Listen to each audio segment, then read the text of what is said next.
Après avoir presque sauvé le monde, il a été téléporté dans le passé pour récupérer tout ce qu'il avait perdu. Maintenant, il doit à nouveau affronter les mêmes défis, mais cette fois-ci avec des filles séduisantes à ses côtés. Sur un champ de bataille sombre et vide, un dragon massif émerge d'une fumée épaisse et tourbillonnante, prenant vie. Dominant la scène, le dragon regarde un groupe d'humains courageux prêts à le combattre. Le dragon rit de leur folie, les raillant d'oser croire qu'ils ont une chance de le vaincre. Mais les humains restent forts, ne montrant aucun signe de recul. Ils savent que c'est une lutte pour la survie. Ce monde sombre, connu sous le nom de monde de l'ombre, représente le pire désastre que l'humanité ait jamais affronté. Au fil du temps, il a enveloppé toute la planète dans un épais brouillard sombre qui bloque la lumière et recouvre tout de ténèbres. Personne ne sait vraiment ce qui se passe à l'intérieur de ce brouillard mystérieux, mais une chose est claire, rien ne peut vivre sur la Terre qu'il touche. La brume se répand lentement, dévorant la Terre petit à petit. Pour survivre, les humains doivent vaincre le monde des ombres, et le dragon Boromir est le dernier défi sur leur chemin. Alors que les humains se préparent au combat, Boromir commence à préparer une puissante explosion de feu visant à les détruire en un seul coup. Mais juste au moment où l'attaque enflammée est sur le point de frapper, elle disparaît soudainement grâce à la magie de l'un des humains. Boromir est surpris mais ne renonce pas, et se prépare à attaquer à nouveau. Entre-temps, Désir, l'un des combattants, étudie rapidement les modèles magiques de Boromir. Grâce à ses compétences uniques, il est capable de voir toute la magie de Boromir, neutralisant une grande partie de l'offensive et de la défense du dragon. Avec la force de Boromir affaiblie, le reste du groupe voit sa chance et se lance dans une attaque féroce. Boromir tente de riposter, mais le tank du groupe intervient, bloquant ses attaques et le laissant exposer aux autres. Ensemble, ils utilisent toute la magie et la puissance qu'ils ont, permettant à l'épéiste de porter le coup fatal final. Alors que Boromir meurt, il maudit les humains, mais il regarde le ciel enfin se dégager des ténèbres, l'équipe a enfin vaincu le monde de l'ombre. Alors que le groupe se réunit pour célébrer leur victoire, quelque chose semble étrange. Ils n'ont pas vu le message habituel indiquant que le niveau est terminé, qui apparaît normalement quand ils terminent une mission. Désir pense qu'il faut juste un peu plus de temps, alors ils décident d'attendre. Malgré leur victoire, ils ne peuvent ignorer les lourdes pertes qu'ils ont subies pour en arriver là. Sur les 150 millions venus combattre Boromir, seulement 6 ont survécu. Mais pour l'instant, ils essaient de rester positifs. Et le prêtre oriente la conversation vers quelque chose de plus joyeux. Ils louent tous Désiré pour son rôle dans le scellement de la magie de Boromir, réalisant qu'il n'aurait pas pu vaincre le dragon sans son aide. Ils se demandent comment quelqu'un d'aussi compétent que Désiré a pu rester inaperçu pendant la guerre. Désiré explique que, en tant que roturier, il était toujours méprisé. S'il avait eu le soutien pour devenir plus fort, il croit qu'il aurait pu réaliser encore plus. Le groupe parle de retourner sur Terre, et ils demandent à Désiré s'il prévoit de retourner à l'Académie Ébrillon. Cela fait penser à Désir, à son ami d'enfance qui est mort au combat, lui rappelant qu'il n'a plus personne à protéger. Mais juste au moment où ils réfléchissent, la musique intense de boss reprend soudainement. Et ils réalisent que quelque chose ne va pas. Le dragon n'est pas totalement vaincu, le mage du groupe comprend. Le cœur de Boromir contient une énorme quantité de mana, et maintenant qu'il est mort, toute cette puissance n'a nulle part où aller. Cela se construit comme une énorme bombe sur le point d'exploser, et il n'y a aucun moyen d'y échapper. Désespérée, l'équipe se prépare à l'impact, utilisant toute leur défense magique, même si elle sait que ce ne sera pas suffisant. Même l'interférence magique de Désir ne peut arrêter une explosion d'énergie brute de mana. Ils se préparent au pire, et Désir, acceptant son sort, regarde ses mains, se demandant si c'est vraiment la fin. Mais quand la détonation frappe enfin, il ouvre les yeux pour se retrouver vivant, indemne, et dans un endroit complètement différent. En regardant autour de lui, Désiré se rend compte qu'il est de retour à l'Académie de Ébrillon, plus jeune et d'une certaine manière dans son passé. Il remarque son reflet dans une fenêtre, confirmant qu'il est dans le corps de son jeune lui. À ce moment-là, il entend des applaudissements et se tourne pour voir le professeur Bridget faire un discours aux nouveaux étudiants. Elle annonce que seulement 600 étudiants seront acceptés dans l'académie et qu'ils seront choisis par un test. Désir reconnaît ce test comme un défi pour nettoyer un monde des ombres, prouvant qu'il a vraiment été transporté dans le temps. S'éloignant de la foule, Désir essaie de comprendre tout ce qui s'est passé. Les années de combat, la destruction du monde et toutes les personnes qu'il a vues mourir, cela ne s'est pas encore produit. Se résignant à sa situation, il s'assoit profondément pensif. Mais il est interrompu par une fille nommée Radoria qui est chargée de l'aider avec l'examen. Il se souvient d'elle comme l'une des meilleures étudiantes de l'académie, une experte en magie du feu, qui a obtenu la première place à l'examen d'entrée. Perdue dans ses pensées, Désir la fixe un peu trop longtemps et elle demande si quelque chose ne va pas. Désir répond rapidement qu'il est juste nerveux à propos du test. Radoria le rassure en expliquant que le monde des ombres dans lequel ils vont entrer est une simulation contrôlée créée spécifiquement pour le test. En vérifiant ses statistiques, Radoria se rend compte que Désir est un roturier. Ça ne la dérange pas personnellement, mais elle sait qu'à cause de son statut, il sera placé dans la classe bêta même s'il réussit le test. Le Désir se souvient du système injuste de l'académie, qui place les nobles dans la classe alpha et les roturiers dans la classe bêta, rendant presque impossible pour les roturiers talentueux d'avoir une chance équitable. Mais avant qu'il ne puisse s'attarder dessus, Radoria le conduit à la salle d'examen où d'autres élèves attendent pour passer le test. En entrant dans la pièce, Désiré se sent nostalgique, mais Radoria remarque qu'il est étrangement calme. Avant qu'elle ne puisse en demander plus, ils sont interrompus par un étudiant noble nommé Elheim. Elheim se moque de Radoria et Désir, doutant que Désir, en tant que roturier, réussira le test. Radoria, énervé, dit à Désir de lui botter le derrière en réussissant le test. Dans la salle d'examen, Desire aperçoit son amie d'enfance, Romantica. La voir en vie lui rappelle son objectif d'empêcher le futur tragique qu'il a déjà vécu. Il la salue, et quand elle demande comment il connaît son nom, il explique rapidement qu'ils sont dans le même groupe de test. Romantica accepte cela, lui souhaitant bonne chance avant de partir. Radoria donne à Désir un aperçu du test, une course dans les plaines d'Érenie, un monde d'ombre à faible risque créé à des fins de test. Bien que ce ne soit pas aussi dangereux qu'un véritable monde des ombres, les étudiants peuvent quand même utiliser la magie pour s'attaquer. Pendant qu'il parle, Elheim revient pour narguer Désir, mentionnant que son partenaire dans le test est un chevalier magique nommé Azaz. Radoria est surpris, mais Désir connaît déjà Azaz de sa vie antérieure. C'est une chevalière habile qui peut utiliser une magie de vision rare, et il est soulagé de la voir à nouveau en vie, bien qu'elle soit aussi silencieuse qu'il s'en souvienne. Elheim, se sentant victorieux, se vante d'avoir un partenaire fort, mais Radoria insiste sur le fait que cela ne prouve rien à propos de ses propres compétences.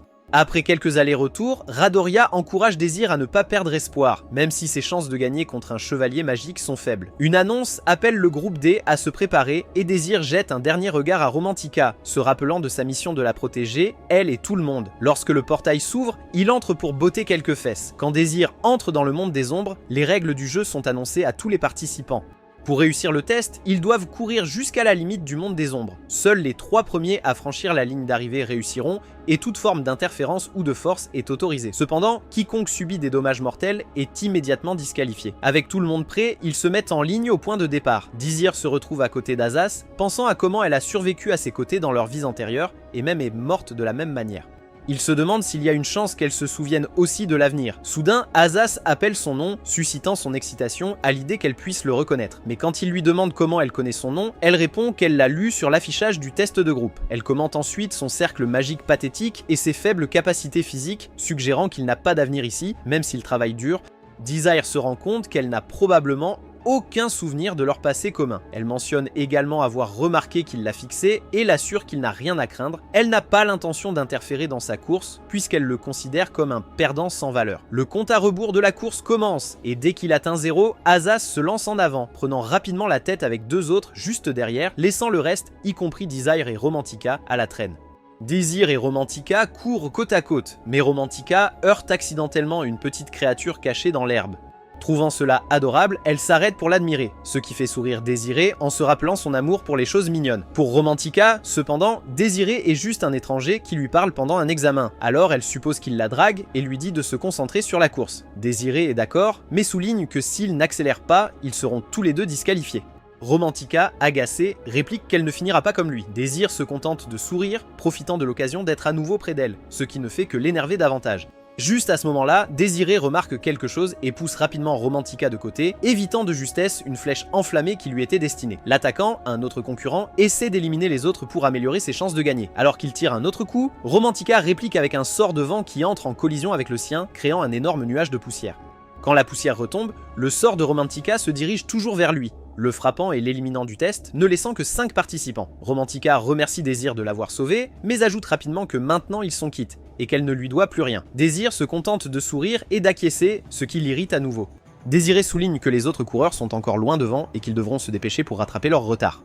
Avec assurance, Romantica révèle qu'elle a un moyen de gérer le problème. Bien qu'elle espérait garder son prochain mouvement pour plus tard, la situation l'exige, elle commence donc à préparer un sort puissant visant à combler l'écart dans la course. Pendant que les étudiants courent à travers le monde des ombres, les professeurs les regardent et les évaluent dans une salle séparée. Ils sont particulièrement impatients de voir Azist, un puissant chevalier magique, dans le groupe D. Cependant, un professeur mentionne Désiré, un roturier également dans le groupe. Immédiatement, la plupart des professeurs le rejettent, supposant qu'il n'a aucune chance à cause de son faible statut social, mais le professeur Brigitte, remarquant quelque chose de différent chez Désiré, prête une attention particulière à ses progrès, intrigué par son potentiel. En tête de la course, Azist est en tête avec 2 autres étudiants derrière elle.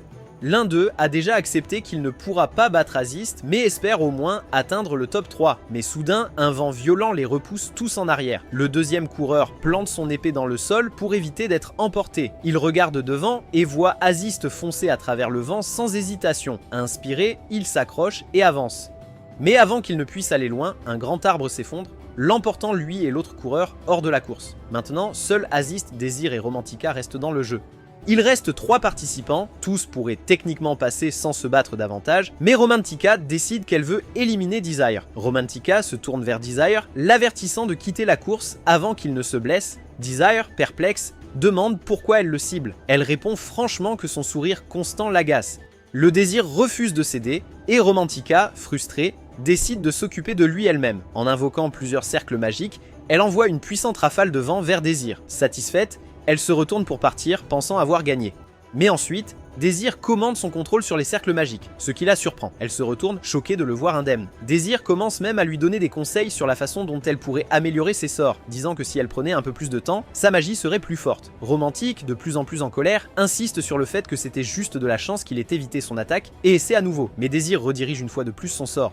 Elle se rend compte qu'il inverse ses sorts d'une manière ou d'une autre, ce qui n'a pas de sens puisqu'il est censé être beaucoup plus faible en magie. Devenue désespérée, Romantica lance plusieurs sorts sur lui, espérant le submerger. Mais Désir les dévie avec facilité, ayant affronté bien pire dans sa vie antérieure. Alors qu'il la regarde lutter, il considère le potentiel de Romantica. Elle est forte et plus compétente que la plupart des étudiants, mais ce n'est toujours pas suffisant pour survivre aux dangers de l'avenir. Pour s'assurer qu'elle ait une chance de s'améliorer, Désir décide qu'il doit remporter cette course lui-même.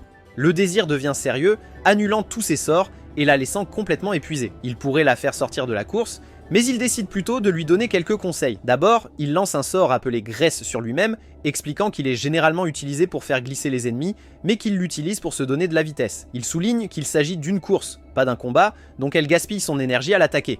Enfin, il explique que puisqu'il s'agit d'un simple test, ils ne seront pas gravement blessés, ce qui signifie qu'il peut utiliser des mouvements risqués, comme se lancer en avant avec un sort de feu. Avant que Romantica ne puisse répondre, il active le sort, se propulsant en avant et la laissant derrière. Plus loin, Azaz remarque que Desire se rapproche et réalise qu'il pourrait la dépasser. Elle se tourne vers lui, s'excusant de l'avoir sous-estimé auparavant. Elle crée plusieurs cercles magiques, obligeant Désir à désactiver Graisse et à commencer à inverser ses sorts. Elle tire rapidement, espérant le prendre par surprise, mais Désir parvient à rediriger ses attaques, se protégeant. Impressionné, Azaz lance un dernier sort rapide, mais Désir le redirige derrière lui, réactive Graisse et la dépasse à toute vitesse. En lui rappelant que c'est une course, pas une bataille, il franchit la ligne d'arrivée en premier, remportant la compétition. Après la course, les professeurs commencent à placer les étudiants dans les classes. Comme prévu, tous les gens du peuple sont mis dans la classe bêta, tandis que les nobles vont dans la classe alpha. Les professeurs élitistes semblent satisfaits de maintenir les gens ordinaires hors de la classe élite, bien que Brigitte et quelques autres enseignants ne soient pas d'accord. Brigitte, impressionnée par les compétences de Desire et sa victoire sur les nobles, soutient qu'il mérite d'être dans le groupe alpha. Malgré ses efforts, les autres professeurs refusent, et Desire est assigné au groupe bêta.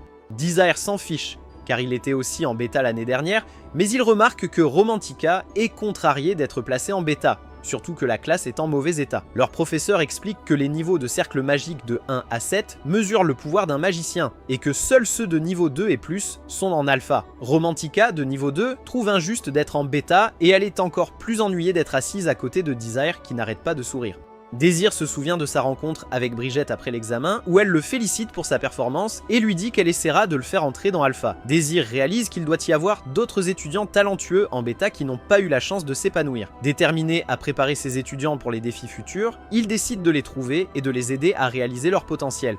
Plus tard, Romantica est assise seule, toujours déçue d'être en version bêta, lorsqu'un étudiant alpha nommé Donna l'approche. Se présentant, il l'invite à rejoindre la fête de la Blue Moon, un groupe de meilleurs étudiants alpha. Romantica, excitée par cette opportunité, est sur le point d'accepter lorsque Donna propose soudainement qu'ils sortent ensemble, disant qu'il est tombé amoureux d'elle pendant l'examen. Stupéfaite, elle hésite, ne sachant pas s'il est sérieux, mais il lui offre un collier en gage, espérant qu'elle réfléchira à sa proposition. Alors qu'elle assimile cela, Romantica se retourne et voit Désiré debout derrière elle, ce qui la surprend. Elle demande ce qu'il veut et il l'invite à se joindre à sa fête sans la romance. Amusée, elle décline son offre, préférant Blue Moon. Mais Désir, se rappelant du regret qu'elle a ressenti après avoir rejoint Blue Moon dans sa vie antérieure, veut l'empêcher de faire la même erreur. À court d'options, il lui remet une lettre, lui demandant de la lire seule et de la détruire ensuite. Curieuse, elle le lit plus tard et est choquée par son contenu. Pendant ce temps, Desire marche dans les couloirs, se demandant comment Romantica réagira à la lettre, sachant qu'elle pourrait être contrariée, mais pensant que c'est nécessaire. Puis il remarque Pram, un garçon silencieux assis à proximité, et réalise qu'il a trouvé un autre talent caché.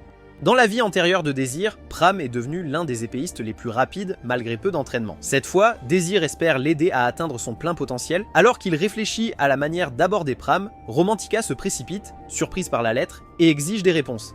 Desire lui dit calmement d'attendre, car les matchs d'entraînement vont commencer. Juste à ce moment-là, Romantica remarque Pram et est surprise par son apparence mignonne, même s'il est évident que c'est un garçon. Quand les matchs d'entraînement commencent, Pram se dirige pour choisir son arme. À la stupéfaction de tous, il choisit une épée énorme, presque aussi grande que lui. Desire est stupéfait, se souvenant que Pram n'utilisait pas une épée comme celle-ci sur le champ de bataille. Romantica est également sceptique, se demandant si Pram peut gérer quelque chose d'aussi grand et lourd. Mais bientôt, ils le découvriront, car le match de Pram est sur le point de commencer. Pram se présente à son adversaire, un étudiant de la classe Alpha nommé Percival. Cependant, Percival n'a aucun intérêt à faire connaissance avec un étudiant de la classe Beta qu'il considère inférieur à lui, alors il évite les formalités et se lance directement dans le combat.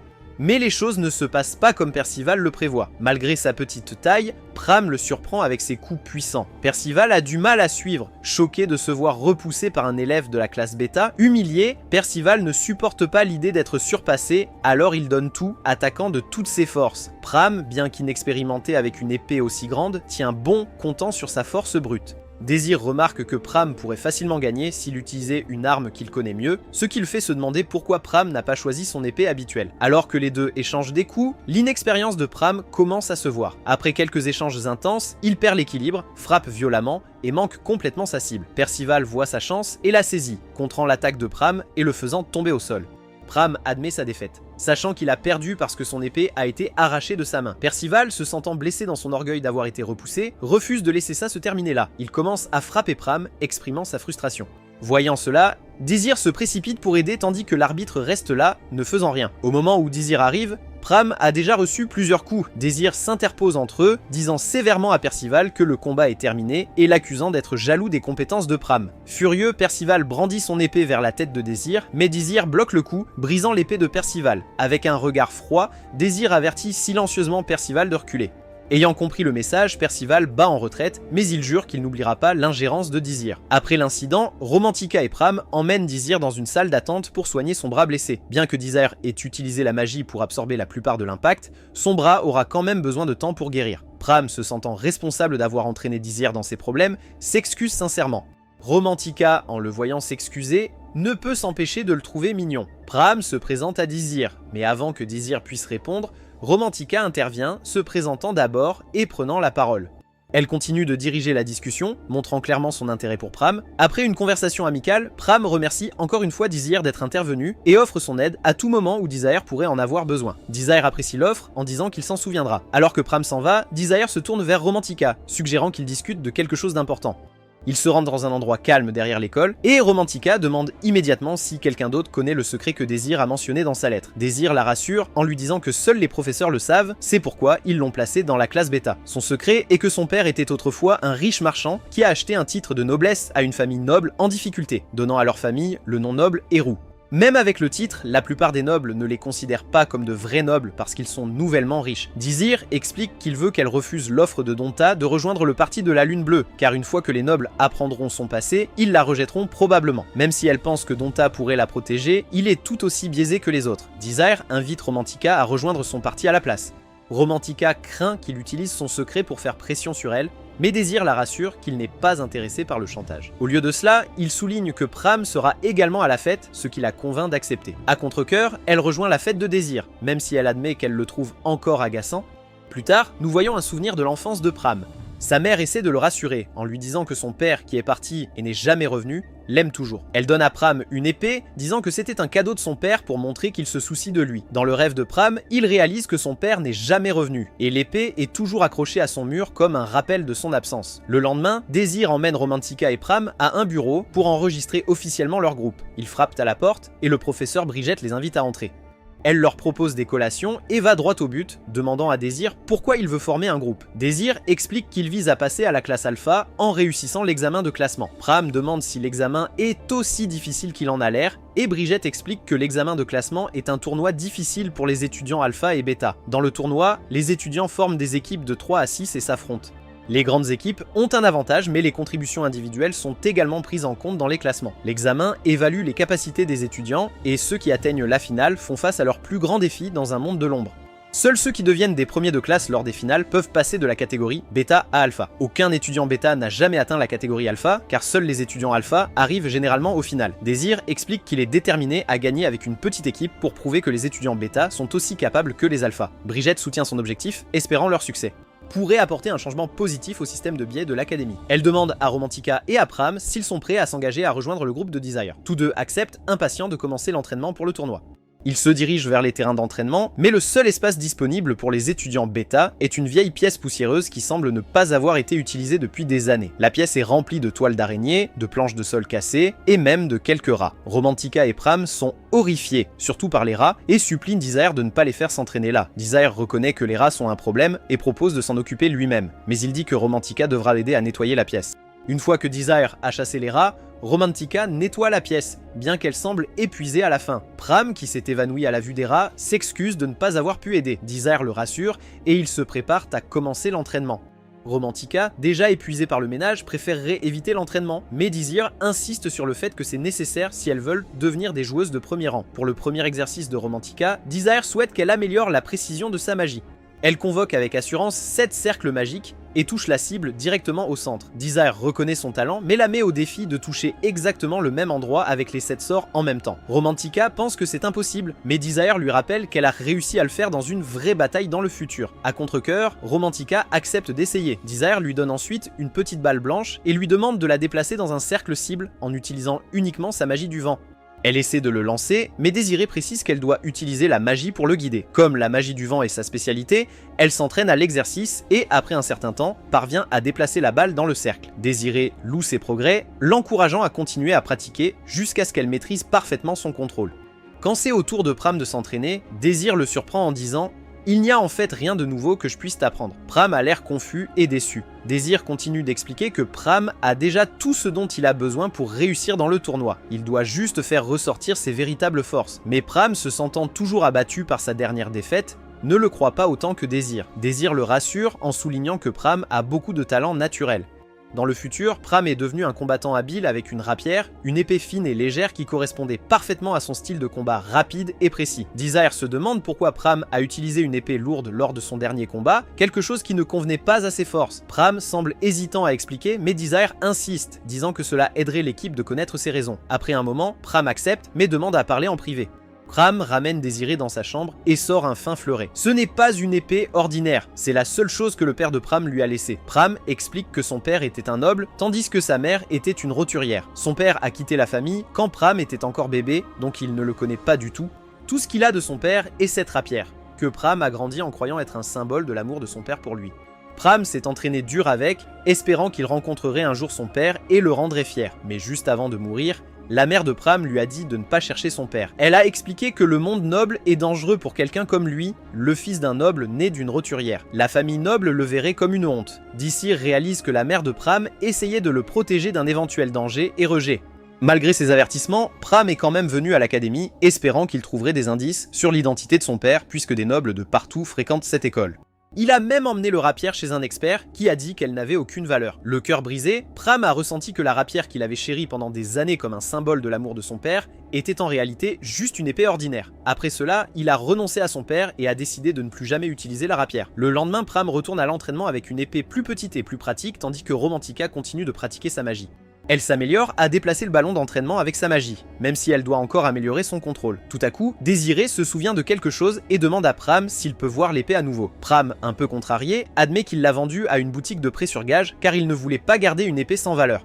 Suivant les indications de Pram, Désir se retrouve dans une partie plus ancienne de la ville qui ravive des souvenirs de son ancienne vie. Pram le dirige vers une ruelle étroite jusqu'à un prêteur sur gage, avec un panneau indiquant « Pas de remboursement jamais ». Ce n'est pas exactement un endroit équitable. Pram admet qu'il ne veut plus jamais revoir l'épée, mais Désir insiste sur le fait qu'elle vaut trop pour être laissée derrière. À l'intérieur, il rencontre Woo-Ja-kun, le propriétaire du magasin. Il reconnaît Pram de la veille. Woo-Ja-kun demande s'ils sont là pour acheter ou vendre, et Désirée lui dit qu'ils sont là pour racheter la rapière que Pram a vendue. Woo-Ja-kun leur rappelle la politique de non-remboursement, mais Désirée précise qu'ils sont là pour le racheter, pas pour obtenir un remboursement. Woo-Ja-kun sourit et sort le fleuret, expliquant qu'il a dit à Pram qu'il n'avait aucune valeur en tant qu'arme, mais qu'il y a quelque chose d'unique à son sujet. Pram est surpris, sentant qu'il a peut-être fait une erreur en le vendant si rapidement. Desire révèle que le rapier est en réalité un shun, un cadeau rare que les nobles offrent aux personnes qu'ils apprécient. Woo-Ja-kun est impressionné que Desire le sache et explique que les shuns sont très précieux. Réalisant qu'il a fait une grande erreur, Pram se sent bête de l'avoir vendu. Le Désir demande le prix et Woo-Ja-kun réclame 40 pièces d'argent. Pram, choqué, se plaint qu'il n'a été payé que 3 pièces d'argent pour cela. Mais Woo Ji-kun hausse les épaules, disant qu'il l'a acheté comme une épée sans valeur, mais qu'il la vend maintenant comme un chun. Alors pas de chance, sans hésiter, Desire paie les 40 pièces d'argent, surprenant Woo Ji-kun, qui doute que Desire puisse même débloquer tout le potentiel de la rapière. Desire inspecte soigneusement l'épée, puis la rend à Pram, qui la prend à contre-cœur, faisant confiance à la confiance de Désir. Le désir lui dit de le dégainer, et alors que Pram le fait, la lame commence à briller d'une lumière bleue brillante, surprenant même Woo Ji-kun. Le désir explique que le fleuret est fabriqué à partir d'un métal rare appelé blanc-seum, qui est plus léger qu'une plume, mais plus résistant que l'acier, ce qui en fait l'un des meilleurs matériaux pour une arme. Alors qu'ils se préparent à partir, Woo Ji-kun, frustré d'avoir perdu un objet si précieux, exige qu'il rende l'épée, menaçant de la reprendre par la force avec ses gardes. Desire fait calmement remarquer que la vente est de sa politique, rappelant à Woo Ji-kun ses propres mots, pas de chance. Furieux, Woo Ji-kun ordonne à ses gardes de récupérer l'épée par la force. Les gardes chargent sur Desire, mais Pram intervient, tenant la rapière avec détermination, prêt à défendre son coéquipier. Désir regarde Pram se déplacer avec une vitesse impressionnante, utilisant son épée avec adresse. Bien que Pram soit rapide, Désir sait qu'un coup fort de la part du garde pourrait être dangereux. Le garde, remarquant l'habileté de Pram, commence à apprécier le défi et balance son arme avec toute sa force. Mais Pram esquive, utilisant sa vitesse pour éviter et frapper le garde avec plusieurs coups. Réalisant la vitesse de Pram, le garde passe à une posture défensive pour bloquer ses frappes rapides. Pram observe rapidement la posture du garde et décide qu'il doit viser un point vital pour terminer le combat. Cependant, en raison de son manque d'expérience, son attaque est prévisible et le garde la bloque facilement, lui assénant un coup de pied puissant qui envoie Pram valser à travers la boutique. Pram tombe à genoux, abasourdi, mais Desire l'encourage à croire aux intentions de son père lorsqu'il lui a donné le fleuret. Retrouvant sa détermination, Pram se lève, serrant l'épée fermement. Bien qu'il ne comprenne pas complètement pourquoi son père lui a laissé la rapière, il décide de lui faire confiance. Pram charge à nouveau en avant, esquivant les pièges du garde et observant attentivement ses mouvements. Alors que le garde frappe, Pram se déplace rapidement sur le côté et se glisse derrière lui. Anticipant la contre-attaque du garde, Pram bloque rapidement l'attaque et tranche l'épée du garde en deux, le mettant finalement hors de combat. Désir félicite Pram pour la victoire impressionnante et ils se préparent à partir. Mais Woo Ji-kun tente une dernière fois de garder l'épée, se vantant que la porte est fortement renforcée et qu'ils ne peuvent pas partir sans la remettre. Pram, lassé de parler davantage, tranche la porte, créant une sortie. En partant, Désir propose de fêter ça avec de la nourriture, offrant à Pram des brochettes de viande d'un stand à proximité. Pram le remercie, non seulement pour le repas, mais aussi pour l'avoir aidé à récupérer l'épée de son père et pour avoir cru en lui. Désir lui assure que c'est naturel, ils sont coéquipiers et les coéquipiers veillent les uns sur les autres. Touché par les mots de Désir, Pram réalise qu'il a enfin un ami qui se soucie réellement de lui. Pendant ce temps, dans la salle d'entraînement, Romantica réussit à déplacer la balle d'entraînement dans le cercle cible grâce à sa magie. Fière d'elle-même, elle regarde autour d'elle, espérant que ses coéquipiers verront son exploit, pour se rendre compte que personne n'est là. Secouant sa déception, elle décide d'essayer l'autre exercice que Désir a suggéré, lancer plusieurs sorts en même temps et frapper exactement le même endroit avec tous. Après quelques essais, elle réussit finalement, se sentant fière de ses progrès. Plus tard, elle se rend à la cafétéria de la classe Alpha pour rencontrer Donta, qui l'avait invitée à se joindre à la fête de la Lune Bleue. Confiant, Donta lui offre un repas, pensant qu'elle est sur le point d'accepter son offre. Mais Romantica le surprend en disant qu'elle est en fait venue pour le refuser. Donta, choquée, demande si cela signifie qu'elle ne veut pas non plus sortir avec lui. Romantica explique qu'elle a rejoint une fête de la classe Beta, et bien qu'elle ait été incertaine au début, elle a vraiment commencé à apprécier cela. Elle rappelle à Donta qu'il a une fois traité tous les étudiants de bêta de déchets sans valeur. Il le croit toujours, mais Romantica révèle quelque chose qu'il ne s'attendait pas. Elle était elle aussi une roturière. L'expression de Donta change instantanément pour devenir une grimace de dégoût, prouvant que la prédiction de Désir était correcte. Essayant de cacher sa réaction, Donta suppose qu'elle plaisante, mais Romantica l'assure qu'elle est sérieuse, expliquant que c'est aussi la raison pour laquelle elle a été placée dans la classe bêta. Elle ajoute que ses coéquipiers l'acceptent sans jugement, contrairement à lui. Doto admet qu'il ne l'aurait pas invité s'il avait connu son passé. Romantica, se préparant à partir, mentionne que Désir avait raison sur sa réaction. Avant de partir, elle lui dit que son groupe est déterminé à atteindre la classe Alpha, les rendant rivaux à partir de maintenant. Elle le remercie pour le repas et s'éloigne. En partant, Doto reste assis en silence, nourrissant une colère profonde envers les gens du commun, qui a commencé lorsqu'il a vu ses parents mourir dans une révolution menée par des gens du commun. La prochaine phase du plan de Desire se déroule avec le début des qualifications pour le tournoi de classement. Avec Romantica, Pram et Désir en synchronisation, ils battent facilement une équipe après l'autre. Leur travail d'équipe puissant et leurs mouvements stratégiques leur permettent de gravir les échelons à un rythme étonnant, passant de la 150e place au top 30 en un rien de temps. Chaque victoire les rapproche de la finale, et la rapidité de leur ascension attire même l'attention de l'académie. Professeur Brigitte, qui a toujours cru en eux, est ravie de voir à quel point ils s'en sortent bien. Mais elle sait aussi que leur succès attirera probablement l'attention négative des étudiants de rang supérieur, car la nouvelle d'une équipe de la classe bêta, entrant dans le top 30, se répand sur le campus et apparaît même dans les journaux. Le groupe Noble Lune Bleue le remarque, et pas d'une bonne manière. Le chef de Lune Bleue, furieux qu'un groupe de gens du commun aille aussi loin, décide qu'il ne laissera pas cela continuer.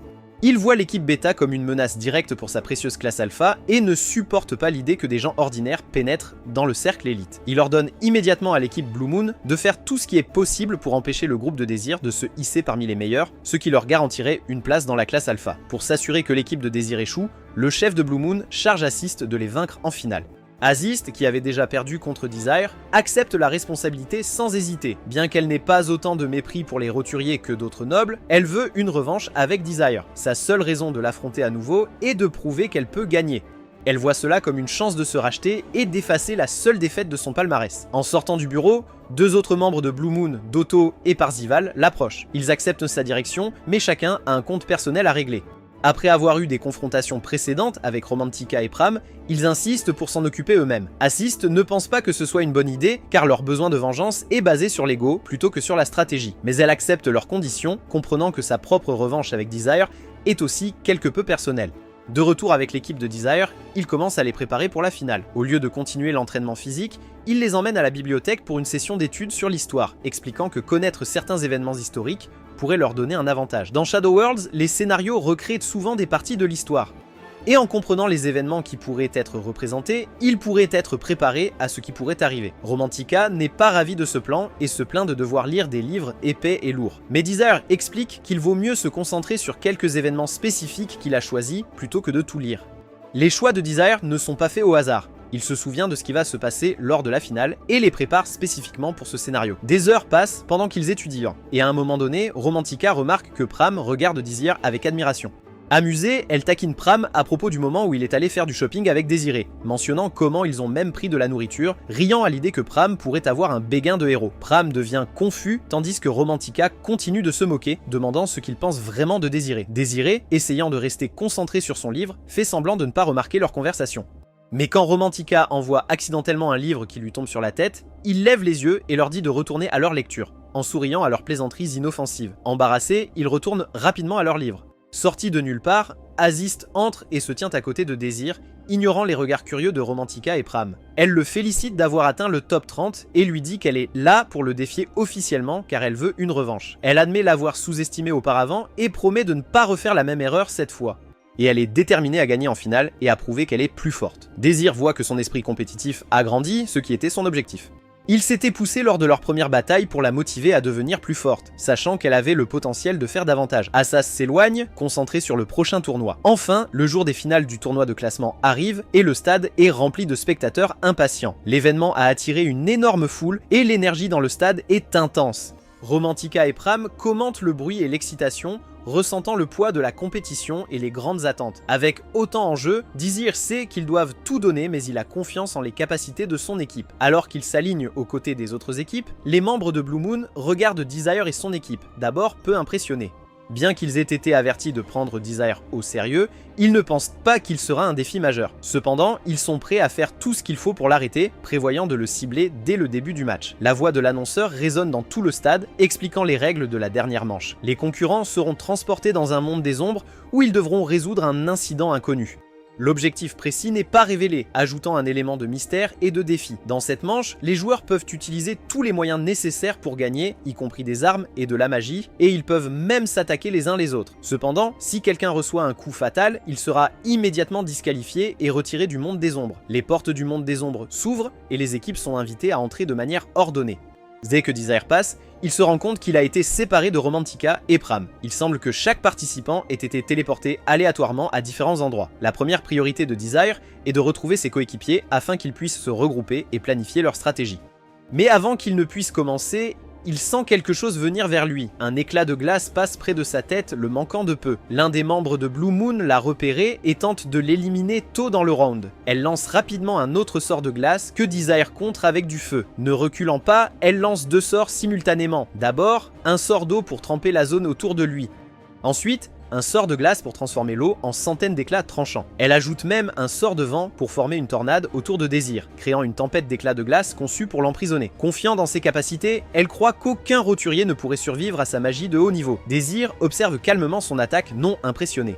Il se rend compte que son plus grand défaut est sa mauvaise visée, et le remarque en claquant des doigts pour dissiper complètement sa magie. Choquée, elle regarde fixement alors que son sort le plus puissant disparaît sous ses yeux, réalisant que le niveau de magie de Desire est bien supérieur au sien. Dans un mouvement rapide, Desire prend le contrôle de ses éclats de glace et les redirige vers elle. Déterminée à résister, elle lève un bouclier, convaincue qu'il bloquera l'attaque. Mais Desire manœuvre habilement les éclats autour de son bouclier, la touchant directement. Le coup la met hors du match, la laissant incrédule sur la facilité avec laquelle elle a été vaincue. Avec un membre de Blue Moon en moins, Desire continue, sachant que de nombreux défis l'attendent encore. Avec 29 adversaires toujours en jeu, il est prêt à affronter ce qui vient ensuite. Dans le tournoi de classement, un étudiant se retrouve dans un champ ensoleillé et commence immédiatement à se plaindre du soleil, craignant d'attraper un coup de soleil. Il commence à se détendre, profitant d'une brise quand cette légère brise se transforme en une rafale de vent violente qui le fait tomber à la renverse. Romantica, utilisant sa magie du vent, le frappe assez fort pour l'éliminer du jeu, réduisant le nombre de joueurs à 27. Pendant ce temps, Pram et Romantica se retrouvent par chance à proximité l'un de l'autre lorsqu'ils se téléportent, mais Desire est introuvable. Ils réalisent qu'ils devront continuer seuls pour l'instant. Romantica utilise sa magie pour détecter les joueurs à proximité et repère 2 joueurs regroupés et un autre joueur seul. Elle décide de viser le joueur solitaire, mais juste au moment où son sort se rapproche, il change soudainement de couleur et disparaît.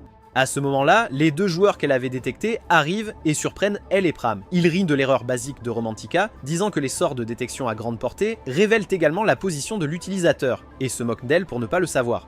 Agacée, Romantica envisage de leur montrer qui est le vrai imbécile. Ces 2 joueurs, tous 2 de la classe alpha, semblent penser qu'ils sont beaucoup plus forts que Romantica et Pram, simplement parce que Romantica et Pram sont dans la classe bêta, mais avant que l'un d'eux puisse finir de se vanter, Pram intervient avec une attaque surprise sur l'épéiste. Le bretteur cependant bloque le coup de Pram et le repousse facilement, l'obligeant à se regrouper avec Romantica. Voyant son coéquipier s'engager, le magicien de leur équipe lance un sort directement sur Pram. Mais les réflexes rapides de Pram s'activent et il esquive avec une vitesse impressionnante, se déplaçant si vite qu'il est presque un flou. Les étudiants de la classe alpha sont surpris, ne s'attendant pas à cela de la part d'un étudiant de la classe bêta. Cependant, l'épéiste refuse de croire que Pram est à la hauteur. Pour prendre le contrôle, il frappe son épée au sol pour créer un nuage de poussière, espérant bloquer les mouvements de Pram et rendre difficile la vision de Romantica. Il demande ensuite à son partenaire de lancer un sort à grande échelle pour piéger Pram. Malheureusement pour eux, Romantica détecte immédiatement la magie et tire un coup précis sur le magicien, arrêtant le sort avant même qu'il ne commence. Leur plan échoue, les laissant exposés. Furieux, l'épéiste essaie de s'en prendre à Romantica, mais Pram se place derrière lui et lui rappelle qu'il n'est pas judicieux de se laisser distraire au milieu d'un combat. Coincé entre Pram et Romantica, l'épéiste se retrouve rapidement submergé et vaincu. S'il était allé pour Romantica en premier, il aurait pu avoir une chance, mais son arrogance a pris le dessus. Avec le combat terminé, Romantica appelle Désir, sachant qu'il devait avoir regardé tout le temps. Bien sûr, Désir sort de sa cachette, admettant qu'il voulait voir comment ils se débrouillaient. Il félicite leur travail d'équipe, tapotant légèrement Pram sur la tête, que Pram apprécie. Puis, voyant Romantica silencieuse, il suppose qu'elle veut aussi une caresse, et lui en fait une rapide. Romantica est gênée, insistant qu'elle n'aime pas les caresses sur la tête. Mais Désir rit simplement, clairement fier de leur réussite. Cependant, ils savent que les véritables défis dans le monde des ombres sont encore à venir. Ailleurs dans la forêt, une autre équipe de la classe alpha maîtrise un étudiant. Le chef de l'équipe dit aux joueurs vaincus que c'était juste de la malchance qu'ils se retrouvent en opposition. L'équipe de Desire entend l'annonce de cette élimination, mais se concentre sur sa propre stratégie. Desire explique que leur principal objectif n'est pas de nettoyer complètement le monde de l'ombre, mais de survivre assez longtemps pour se classer parmi les 9 premiers, ce qui leur permettrait de monter dans l'académie. Nettoyer le monde de l'ombre pourrait les faire cibler par toutes les équipes de la classe alpha, donc il vaut mieux qu'ils se concentrent sur la survie et qu'ils éliminent des joueurs isolés ici et là. À ce stade, il reste 18 joueurs, ce qui signifie qu'ils ont besoin de 9 éliminations supplémentaires pour atteindre leur objectif. Bien que cela semble difficile, Pram est optimiste quant à leur chance. Soudain, il commence à pleuvoir à verse et ils courent se mettre à l'abri sous un grand arbre. Alors qu'ils attendent que la pluie cesse, Romantica réfléchit à tout le chemin qu'elle a parcouru, grâce aux conseils et à l'entraînement de Désir. Elle se rend compte que si elle avait rejoint l'équipe de la classe alpha de Donta, il l'aurait probablement rejetée dès qu'il aurait appris qu'elle était autrefois une roturière. En se souvenant de sa réaction de dégoût lorsqu'elle le lui a dit, elle se sent soulagée d'avoir suivi le conseil de Désir de rester à l'écart de Donta. Saisissant ses pensées, Désir pose une main réconfortante sur les épaules de Pram et Romantica, leur disant qu'elles sont toutes les deux fortes et capables. Romantica, prétendant qu'elle n'aime pas les caresses sur la tête, plaisante à ce sujet, mais Pram apprécie réellement les encouragements. « Juste à ce moment-là, l'horloge de la tour lointaine commence à sonner, marquant le début de la prochaine phase ou calamité du monde des ombres. Grâce à leur séance d'études précédentes, ils savent que cela signifie que l'ancienne tour de l'horloge, une tour magique, est sur le point de libérer des vagues de monstres qu'ils devront survivre. De retour dans la zone de visionnement, les professeurs observent le déroulement du tournoi, s'attendant à ce que la phase de calamité soit ce qui éliminera finalement les étudiants de la classe bêta. Quelques instants plus tard, entendre un cri au loin et réaliser que les monstres ont déjà commencé à attaquer. Desire avertit Romantica et Pram de se préparer, car ils vont probablement affronter un ennemi puissant, un monstre rat géant, qui commande une nuée de rats plus petits. Romantica et Pram, encore hantés par les souvenirs de la salle d'entraînement infestés de rats, se sentent mal à l'aise, mais même Desire semble nerveux et leur conseille de fuir s'ils veulent survivre. Les trois sprintent à travers la forêt, sautant par-dessus les troncs alors que les rats se rapprochent derrière eux. Romantica trébuche, mais Pram l'aide à se relever et ils continuent d'avancer. Desire sait que pour arrêter le groupe, ils devront abattre le rat-chef. C'est presque impossible avec tous les petits rats qu'il protège, alors il décide d'essayer de l'attirer dehors. Il se mord le doigt, utilisant une goutte de sang comme appât pour attirer le rat-chef.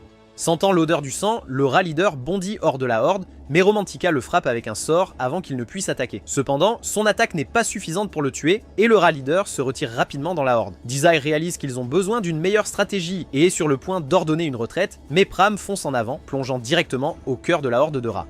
Bien que Desire soit terrifié pour la sécurité de Pram, Pram reste concentré, sentant le rat meneur dans la horde. Juste au moment où Desire est sur le point de perdre espoir, Pram sort de la nuée, épuisé mais victorieux, ayant vaincu le rat leader. Avec le chef parti, les autres rats se dispersent, et Desire laisse Pram se reposer, fier de son courage. Une fois que Pram a récupéré, l'équipe se dirige vers l'ancienne tour de l'horloge, croyant que c'est là que l'événement principal aura lieu. Pendant ce temps, l'équipe Blue Moon a également atteint la tour, et réalise qu'ils pourraient gagner s'ils peuvent en prendre le contrôle. Juste au moment où ils commencent à planifier, ils ressentent une forte rafale de vent. Azus, rapide à réagir, crée un mur de glace pour bloquer une attaque imminente. Bien qu'elle et ses principaux coéquipiers survivent, deux de leurs membres moins expérimentés sont éliminés instantanément. Azus est choqué, essayant de comprendre qui aurait pu détecter leur position et attaquer avec une telle précision. Le seul groupe qu'elle soupçonne d'avoir ce niveau de compétence est celui de Desire. Avec cette attaque, l'équipe de Desire a éliminé avec succès deux autres joueurs, ne laissant que 15 participants restant dans le monde de l'ombre. Azus et ses coéquipiers de Blue Moon se dirigent directement vers Desire, déterminés à le battre. Romantica continue d'essayer de les ralentir avec des rafales de vent, mais maintenant que Blue Moon est en état d'alerte maximale, ils sont capables d'esquiver et de contrer ses attaques. Même lorsque Romantica lance une balle courbe difficile, ils sont prêts. À ce stade, ces attaques ont complètement trahi leur position, donc ce n'est qu'une question de temps avant que Blue Moon ne les atteigne.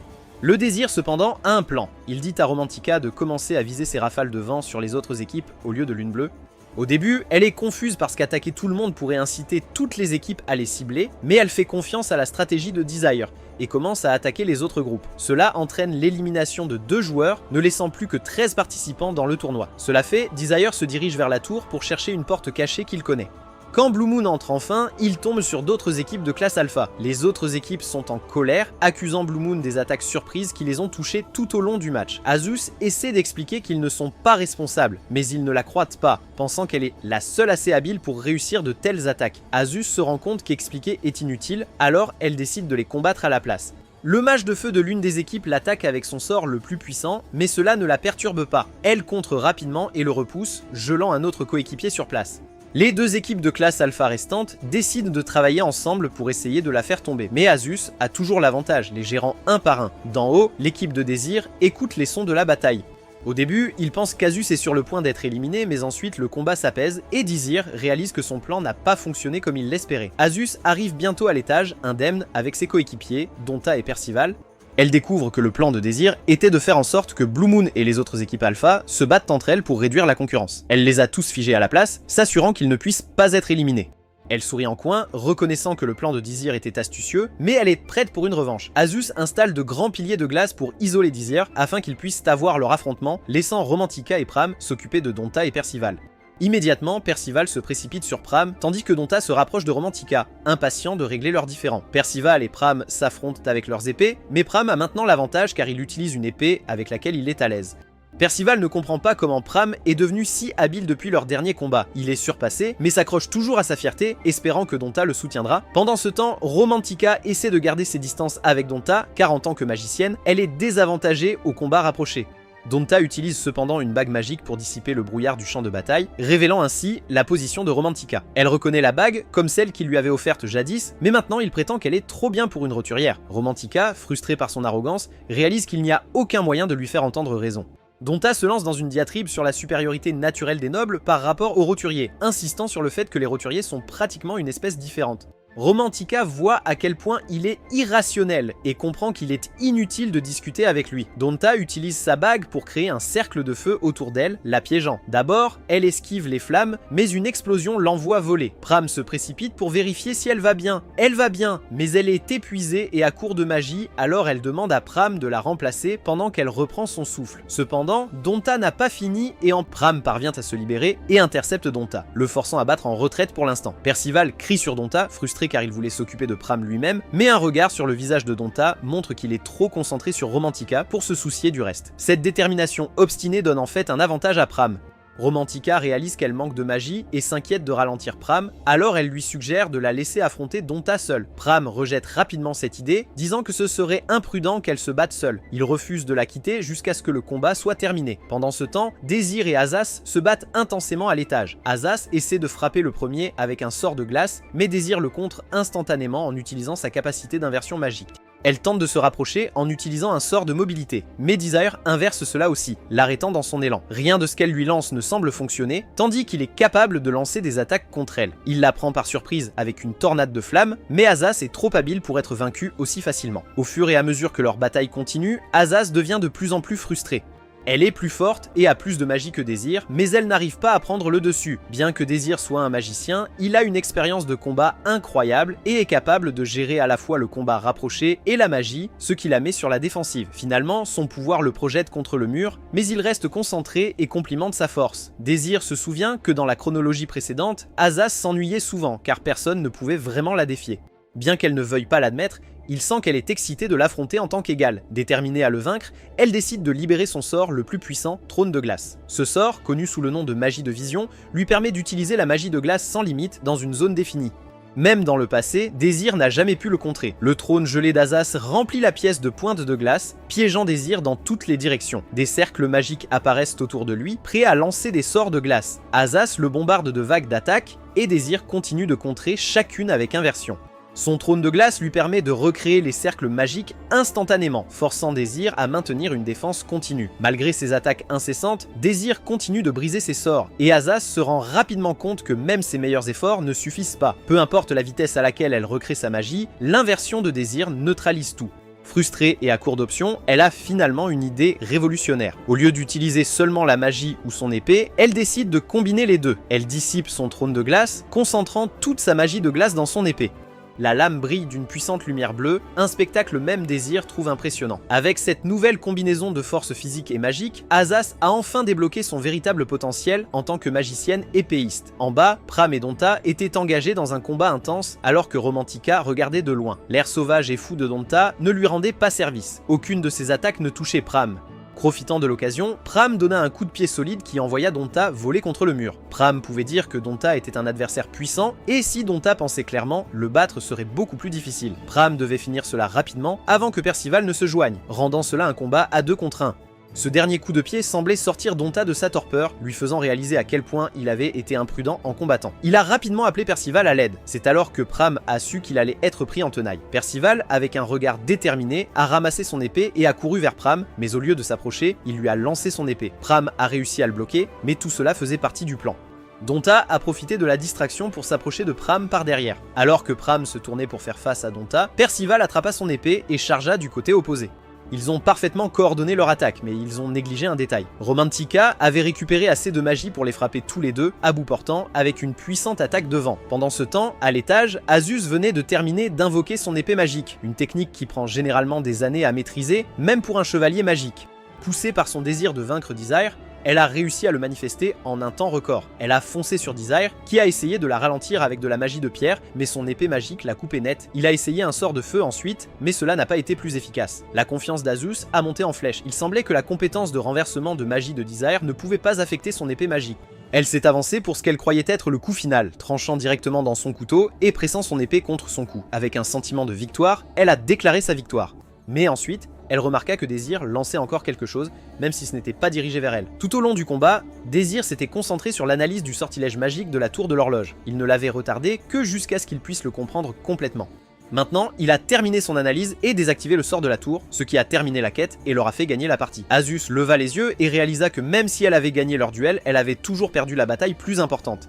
De retour à l'académie, la nouvelle s'est rapidement répandue. Dizir et son équipe avaient réussi le défi du monde des ombres. Le professeur Brigitte était ravi, mais un autre professeur de la faction noble n'était pas content. Il a demandé une réunion d'urgence avec le directeur, accusant Brigitte d'avoir secrètement aidé les étudiants bêta. Malgré ces affirmations, il n'avait aucune preuve. Les autres professeurs ont trouvé sa plainte absurde, surtout que tout le tournoi avait été diffusé en direct pour que tout le monde puisse voir. Après l'avoir écouté, le directeur a décidé de laisser tomber et a déclaré l'équipe de Désir gagnante officielle. Ailleurs, à l'académie, Désiré a expliqué sa stratégie à Azus. Son plan initial était de faire en sorte que les élèves alpha se battent entre eux jusqu'à ce qu'il n'en reste que 9. Mais quand Azus a compris le plan et l'a défié directement, il est passé au plan B. Avec les membres de Blue Moon concentrés sur son équipe, ils avaient complètement oublié la quête principale. L'équipe de Desire est arrivée tôt à la tour de l'horloge et il a commencé à analyser le sort ancien là-bas. Comme c'était complexe, il devait continuer à l'étudier tout en combattant Azus pour avoir suffisamment de temps. Azus était un peu frustrée. Elle avait tout donné pour leur duel, mais Désir avait les yeux rivés sur l'objectif principal. Elle a accepté sa défaite, réalisant à quel point il était doué. À ce moment-là, Pram et Romantica sont arrivés, tous deux fiers d'avoir vaincu Percival et Donta. Ils se sont assis à côté de Désir, montrant clairement qu'ils étaient là pour le soutenir. Désir a remercié Romantica, sachant qu'ils avaient gagné en grande partie grâce à son talent pour abattre les adversaires à distance. Elle a rougi de ses éloges, tandis que Pram attendait impatiemment sa propre récompense. Désir lui a tapoté la tête, ce que Pram a accepté avec joie. Romantica, se sentant un peu exclue, a aussi reçu une caresse sur la tête et l'a secrètement appréciée, bien qu'elle ait fait semblant de ne pas le faire. Azus les observa s'amuser, souriant avant de partir. Elle avait été convoquée à une réunion concernant sa perte. Mais avant d'y aller, elle a demandé à Désir s'il pouvait se joindre à leur prochaine session d'entraînement. Romantica et Pram n'étaient pas ravis, mais Désir a accepté avec plaisir. Plus tard, les trois ont rencontré le professeur Brigitte. Romantica était un peu nerveuse, s'attendant à ce que les nobles enseignants fassent quelque chose pour les retenir, mais Brigitte les a assurés qu'ils étaient officiellement promus à la classe alpha. Tous les trois étaient ravis. Ils avaient enfin gagné leur place parmi les élites. Pour célébrer, Romantica a suggéré qu'ils sortent et s'amusent en ville. Désir hésitait, pensant qu'ils devraient se concentrer sur la préparation de leurs nouvelles responsabilités, mais Romantica insista sur le fait qu'ils méritaient une pause. Pram était d'accord, et ils ont réussi à convaincre Désir de se détendre pour la journée. Leur premier arrêt fut un magasin de vêtements. Romantica a essayé différentes tenues, organisant un mini défilé de mode pour Désir et Pram. Pram semblait apprécier, mais les réactions de Désir étaient moins enthousiastes, ce qui l'agaçait. Elle a finalement mis une tenue qui semblait l'impressionner pour se rendre compte qu'il complimentait en fait la tenue de Pram, pas la sienne. Ensuite, Pram a insisté pour choisir une cravate pour Désir, prenant une éternité pour décider de la couleur et du style parfait. Désir est resté là patiemment, tandis que Romantica regardait amusé par le sérieux de Pram. Lorsqu'il a enfin choisi une cravate, ils ont quitté le magasin en se sentant un peu fatigués, sauf Pram qui était ravi. Alors qu'il se promenait, Désir a aperçu Aziz au centre commercial. Surpris, il l'a invité à se joindre à eux, ce qu'elle a pris comme un défi. Cependant, elle a rapidement précisé qu'elle plaisantait et a accepté de se joindre à eux. Pour détendre l'atmosphère, Désir a proposé un jeu d'équipe. Il s'est associé avec Romantica tandis que Pram et Aziz formaient l'autre équipe. Pram, déçu de ne pas être dans l'équipe de Désir, voulait finir le jeu rapidement pour changer d'équipe. Il a commencé par un tir puissant que Romantica a contré en utilisant secrètement la magie du vent. Aziz n'était pas prête à les laisser gagner facilement, alors elle a utilisé la magie de la glace et bientôt le jeu s'est transformé en une véritable bataille magique. Après le match, ils ont dit au revoir à Aziz, qui les a remerciés pour cette journée amusante. Romantica était soulagée de ne pas avoir à rivaliser avec elle, mais elle s'est vite rendu compte qu'Aziz serait beaucoup plus présent maintenant, car ils s'entraîneraient et suivraient des cours ensemble. Après les vacances scolaires, Désir et son équipe entrent enfin dans la classe alpha. Ils sont étonnés de voir à quel point c'est différent de la classe bêta. Tout est tellement plus chic, les meubles, l'équipement, même la salle de classe elle-même, cela ressemble à une récompense pour tout leur dur labeur, mais Désir ne leur permet pas d'oublier pourquoi ils sont ici. Même s'ils ont rejoint la classe alpha, ils insistent pour suivre leur session d'entraînement intensive. Alors qu'ils s'apprêtent à commencer, Aziz arrive, prêt à s'entraîner avec eux, alors ils se mettent tous au travail. Desire a planifié un long programme d'entraînement pour tout le monde, soigneusement conçu pour aider chacun d'eux à s'améliorer. Il connaît les forces et les faiblesses de chaque personne et ajuste l'entraînement juste pour eux. À la fin de la journée, Aziz est vraiment impressionné par la capacité de Desire à diriger. Il est clair qu'il comprend chaque personne en profondeur et peut les coacher mieux que la plupart des professeurs. Désir prend son compliment avec grâce et lui rappelle qu'elles se retrouveront pour plus d'entraînement après les cours. Romantica est épuisée, mais Désir lui dit qu'elles n'ont pas beaucoup de temps. Il les a prévenues que quelque chose de dangereux approche et si elles ne sont pas assez fortes pour l'affronter, des gens pourraient réellement être blessés ou pire. Il sait que c'est difficile, mais il lui demande de lui faire confiance et de continuer à avancer. Depuis longtemps, des mondes de l'ombre apparaissent sur leur continent, réduisant la Terre à environ la moitié de sa taille d'origine. Heureusement, le taux de succès pour éliminer les mondes de l'ombre a presque atteint 100%, ce qui a permis d'arrêter la propagation pour l'instant. Ce progrès est dû aux gemmes magiques, qui sont de puissants cristaux de mana qui apparaissent lorsqu'un monde de l'ombre est éliminé. Ces gemmes contiennent une énergie massive, mais elles ne peuvent pas être utilisées telles quelles. Il y a 50 ans, la tour de magie a découvert comment traiter ces gemmes et utiliser leur mana, ce qui a conduit à de nouvelles technologies incroyables et à des avancées magiques. Le professeur surprend Romantica en train de rêvasser et l'appelle pour répondre à une question. Elle est complètement perdue, mais Désir lui souffle la réponse et elle réussit à la trouver juste au moment où la cloche sonne, mettant fin au cours. Ensuite, Désir emmène Romantica et Pram voir le professeur Prélude. Au début, elle ne les reconnaît pas, mais lorsqu'il se présente comme un rang unique, elle réalise qui il est. Pourtant, elle ne sait pas pourquoi ils sont là. Il explique qu'il a une faveur à demander, il se déplace dans une salle de réunion privée et il lui remet un formulaire demandant que son équipe soit autorisée à protéger la tour de magie. Au départ, le professeur Prélude est confus et refuse, disant qu'il n'y a pas de raison pour une protection supplémentaire. Désir lui dit alors qu'il est au courant de la larme de Rao cachée dans la tour, et l'avertit qu'elle sera volée par les étrangers si rien n'est fait dans les prochaines 10 heures. Prélude est choqué, Désir ne devrait pas avoir accès à cette information, cependant elle réalise l'urgence et accepte d'écouter, bien qu'elle reste méfiante. Cette nuit-là, juste comme l'avait prédit Désiré, l'attaque contre la tour de magie commence. Un homme masqué mène une équipe d'assaillants vers la tour, lançant ensemble des sorts puissants pour traverser ses défenses magiques. Les gardes de la tour sont rapidement alertés et se précipitent vers l'entrée, prêts à défendre, mais les intrus ont des boucliers spéciaux qui bloquent les attaques magiques. Alors que les gardes passent au combat physique, le groupe principal s'éloigne furtivement, utilisant des sorts d'invisibilité pour rester caché. Kraken, le chef des intrus, finit par atteindre la chambre contenant la larme de Rao. L'artefact est entouré d'une barrière, mais Kraken est confiant qu'il peut la briser. Après avoir dirigé son équipe pour attaquer la barrière, il s'avance et lance un sort puissant, la brisant finalement. Alors que Kraken est sur le point de saisir la déchirure, Pram intervient, son épée prête, l'avertissant de se rendre. Kraken, perplexe de savoir comment ce gamin connaissait leur attaque, le renvoie et ordonne à son équipe d'éliminer Pram. L'équipe de Kraken entoure Pram, lançant sort après sort, mais Pram est trop rapide. Avec adresse et précision, il esquive leurs attaques et riposte, mettant hors de combat plusieurs assaillants sans les blesser gravement. Kraken, voyant les capacités de Pram, réalise qu'il ne s'agit pas d'un étudiant ordinaire. Il lance un sort de liaison qui immobilise Pram, puis l'attaque avec un pilier de pierre, le projetant à travers la pièce. Kraken nargue Pram, soulignant son manque d'expérience en combat réel. Kraken tend alors un piège pour Pram, espérant le coincer, mais Romantica arrive juste à temps. Elle repousse les hommes de Kraken avec des sorts de vent, leur forçant à reculer et donnant à Pram une chance de se remettre. Kraken devient frustré, se demandant comment son plan parfait a pu être divulgué.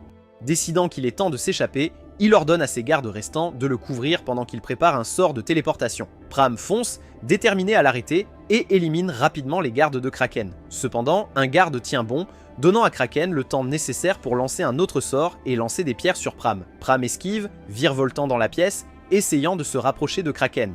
Prenant conscience de la stratégie de Pram, Kraken détruit le sol sous lui, espérant l'emprisonner. Mais Pram saute en arrière à temps, réussissant à rester sur le sol ferme.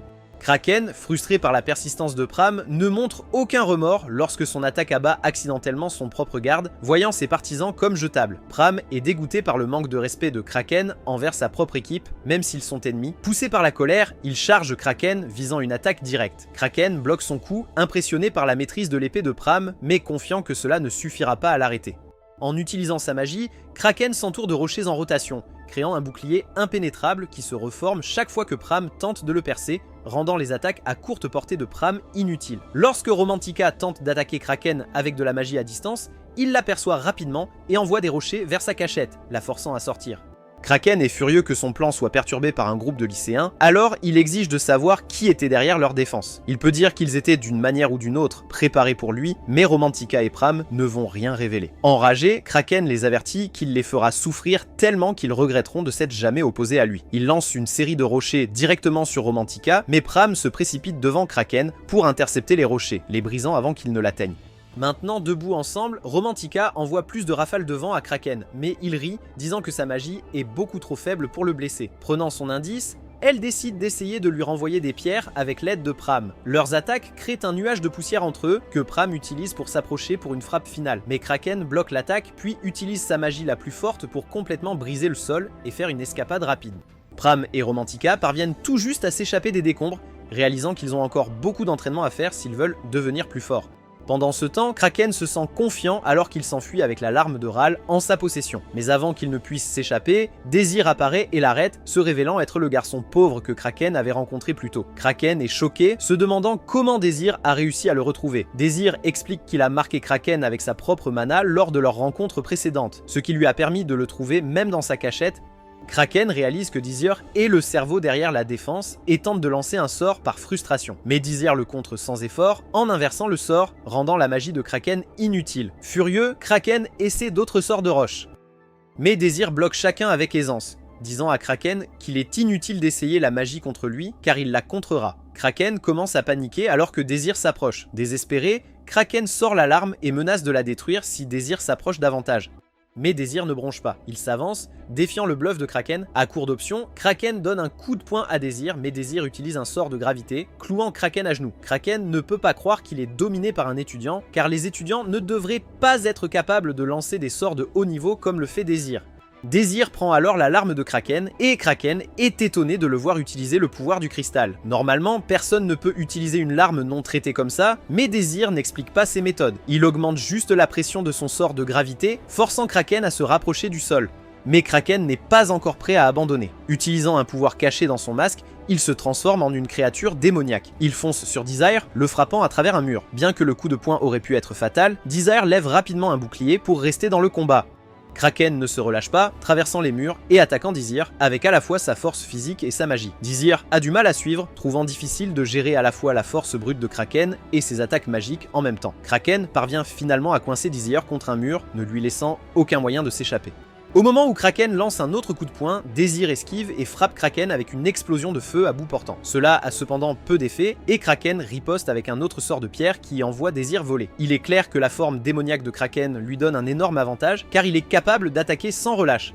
Kraken lance une série d'attaques rapides, laissant à Désir presque aucun temps pour inverser des sorts et le repoussant régulièrement. Avec Désir en difficulté, Kraken charge son attaque ultime, un sort de marteau de roche géant. Désir essaie de le contrer, mais le sort se reforme à chaque fois qu'il l'inverse. Kraken brise les boucliers superposés de Désir avec une frappe finale, riant en croyant avoir gagné.